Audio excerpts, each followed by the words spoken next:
అంటే కొబ్బరి చెట్టును నమ్ముకున్న వాళ్ళు రోడ్డు మీద పడకూడదండి, ఇది నా కమిట్మెంట్ మీకు.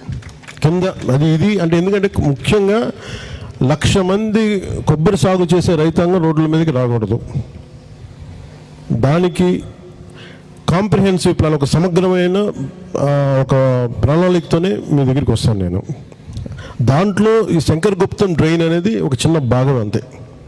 ఇది నేను భూతద్దంలో చెప్పి మేము అద్భుతం చేసామని చెప్పను. ఇది సమగ్రమైన ప్లాన్లో ఇది ఒక చిన్న భాగం అంతే. నా కోరిక ఏముందంటే, నా మనసులో కోరిక, నా ఆశ కానీ ఇందాక కలెక్టర్ గారు చెప్పినట్టుగా ఎంటైర్ ఎర్స్ట్వైల్ ఈస్ట్ గోదావరి ఈ 3,500 కోట్లతోటి ఈ డ్రైనేజ్ని, ఈ పూడికల్ని మొత్తం కాలువల మరమ్మతులకి చేయాలి. ఎందుకంటే ఇది గోదావరి జిల్లాలో అన్నపూర్ణ అంటారు. రాష్ట్రం విడిపోవడానికి కూడా కారణం గోదావరి జిల్లాలో పచ్చదనమే. ఆ శాపం తగిలేసినట్టుంది. ఈరోజు గోదావరి జిల్లాలో మొత్తం కొబ్బరి చెట్లతోటి, తెలంగాణ నాయకులంతా అంటారు కొబ్బరి చెట్లతో చాలా ఆనందంగా ఉంటుంది, మీరు ఏమంటుందని పచ్చదనంతో చాలా బాగుంటుందండి. ఈరోజు కొబ్బరి చెట్లు ముండలు కూడా లేవు, అంత దిష్టి తగిలింది కోనసీమకి. సో నాకు నిజంగా చాలా బాగా, కళ్ళ ముందు ఒక మొక్క ఎదిగి ముండులు లేకుండా పడుతుంటే ఒక నిలువెత్తి ఎదిగిన బిడ్డ చచ్చిపోయినట్టే ఉంటుంది. ఆ బాధ నాకు తెలుస్తుంది, చాలా కన్నీరు ఉంటుంది. ఇదే మీ దగ్గర పొలిటికల్ ఉపన్యాసాలకైతే నేను రావాలా. నిజంగా నేను మీ ఇంట్లో వాడు ఒకటిగా ఒక బాధ ఎలా ఉంటుందో, ఒక కొబ్బరి చెట్టుని పెంచి దాన్ని కోల్పోతే ఎంత బాధ ఉంటుందో ఆ బాధతో వచ్చాను ఇక్కడికి నేను. సో నేను మీకోసం ఇంకొక 2 మీటింగ్స్ చేస్తాను మీతోటి. అక్కడి నుంచి ఒక యాక్షన్ ప్లాన్ కరెక్ట్ మీరు నాకు 45 రోజులు ఇవ్వండి. 40 రోజుల తర్వాత 45 రోజులు కరెక్ట్గా మనకి జనవరి పండగ పోయిన తర్వాత నుంచి వీళ్ళు కమ్అట్ విత్ అన్ యాక్షన్ ప్లాన్. దీనికి హరీష్ కుమార్ గారు ఉన్నారు. హరీష్ కుమార్ గారితో కూడా కూర్చోబెట్టి మీది కేంద్ర ప్రభుత్వం దృష్టి కూడా పట్టుకెళ్దాం. అంటే ఇక్కడ మీరన్నట్టుగా ఈ గోదావరి బేసిన్ నుంచి ఇంత విలువైన నిక్షేపాలు వెళ్తూ ఉన్నాయి. మన ఓఎన్జీసీ ఆయిల్ నిక్షేపాలు, ఈ గ్యాస్ నిక్షేపాలు వెళ్తూ ఉన్నాయి. వీటికి సంబంధించి ఇంత వెళ్తున్నప్పుడు మనం ఇంకేదైనా చేయగలమా దీని మీద ప్రత్యేకించి నేను మాట్లాడుతున్నారు. మనకి 21 మంది ఎంపీస్ ఉన్నారు, జనసేనకు కూడా ఒక 2 ఎంపీస్ ఉన్నారు. వీళ్ళందరినీ కూర్చోబెట్టి ఒక రిప్రజెంటేషన్ తీసుకెళ్ళి దీని మీద ప్రత్యేకమైన శ్రద్ధని పెట్టగలరు అనేది, వారికి ఉన్న పరిమితులు ఏంటి ఒకసారి నేను కూర్చోబెట్టి మాట్లాడుతుంది. నేనేంటంటే మొత్తం I will move heaven and అవుతుంటాం కదా, అంటే మొత్తం మూలాల నుంచి పైదా కదుపుతాను కొబ్బరి సాగు రైతు కోసం, కొబ్బరి సాగు చేసే రైతు కోసం.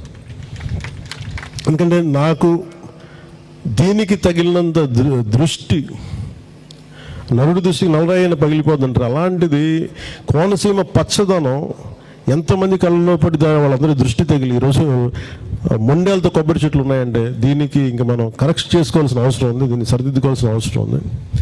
ఏమేం చేస్తామని ప్రణాళిక మీకు మీ ముందు వివరించి చెప్తాను. 41 పండుగ తర్వాత మళ్ళీ ఒక 14 రోజుల తర్వాత ఇంకొక మీటింగ్ పెట్టండి నాకు. దేనికి అంటే ఏమేమి ఉన్నాయి ఆక్రమణలు, వీటన్నిటి మీద ఒక సమగ్రమైన, ఎందుకంటే మన దగ్గర మన పేరు రాసినట్లేదు. అది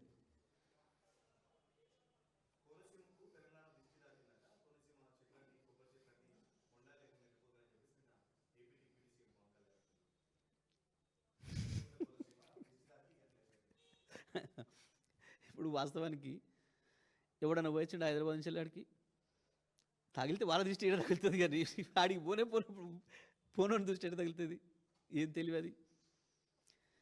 ఇక అటువంటి వాళ్ళు ముఖ్యమంత్రులు, ఉప ముఖ్యమంత్రులు అవుతున్నారు. ఏం చెప్తాం మరి మనం? మాట్లాడేటప్పుడు ఓ 4 కంట్రోల్ లేకుండా, బుర్రకు పని పెట్టకుండా,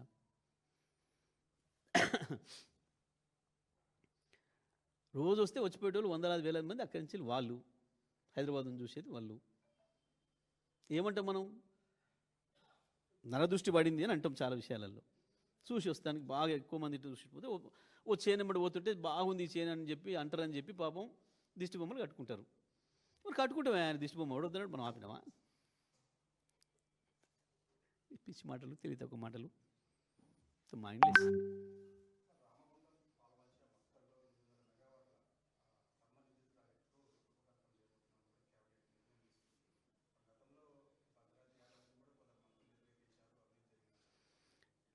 వీళ్ళు ఒక మాట చెప్పాలంటే అజ్ఞానులు, మూర్ఖులు. గతంలో వీళ్ళకు ప్రభుత్వాలంటే తెలియదు, ప్రభుత్వ పాలసీలు తెలియదు. ఎంతసేపు బిచ్చం అడుక్కున్నట్టు పైరవీలు చేసేసి కాలేలు పట్టుకొని బీఫామ్లు అడుక్కొని ఎమ్మెల్యేలు అయిన బాపతులు వీళ్ళు. ఎవ్వడు బాధ్యతగా బడ్జెట్లు పెట్టినోడు కానీ ప్రభుత్వం నడిపినోడు లేడు తెలంగాణలో కాంగ్రెస్లో. దాంతో నోటికి ఏది వస్తే అది వాగిన వాళ్ళ. ఇప్పుడు తెలుస్తుంది అసలు ప్రభుత్వం అంటే ఏంది అనేది ఇప్పుడు తెలుస్తుంది. కాబట్టి ఇప్పుడు కూడా దీన్ని తెలుసుకునే ప్రయత్నం చేస్తలే, ఏమైనా రియల్ ఎస్టేట్ దందాకే పరిమితం అవుతున్నారు. ఒక రాష్ట్రాన్ని అభివృద్ధి చేయాలి, ఒక ప్రాంతాన్ని అభివృద్ధి చేయాలంటే ఏమేం చేయాలనేది తెలియక మూర్ఖంగా మాట్లాడిన వాళ్ళ. తప్పకుండా పవర్ ప్లాంట్ రావాల్సిందే, అనేక రకాల పవర్ రావాల్సిందే, ప్రజల అవసరాలు తీర్చాల్సిందే, అందులో సందేహం లేదు. కానీ గతంలో వాళ్ళు మాట్లాడిన ఏవైతున్నాయో అవి ఒక్కసారి రికార్డ్ వేసి చూసుకుంటే వాళ్ళ తెలివి తక్కువతనం ఎంత ఉందో వాళ్ళకి అర్థమవుతుంది. అవల మేము చేసినాడు ఎక్కువ చేసిండు అవసరమే లేదని మాట్లాడాను. అది వాళ్ళ కొత్తది కాదు. మేము 27,000 మెగావాట్లు చేరుకోవాలి అని మేము కేసీఆర్ గారు అనుకునేది ఆ రోజు, ఆ విజనే. కానీ పూర్తి అయినాక మాట్లాడతాను నేను కూడా.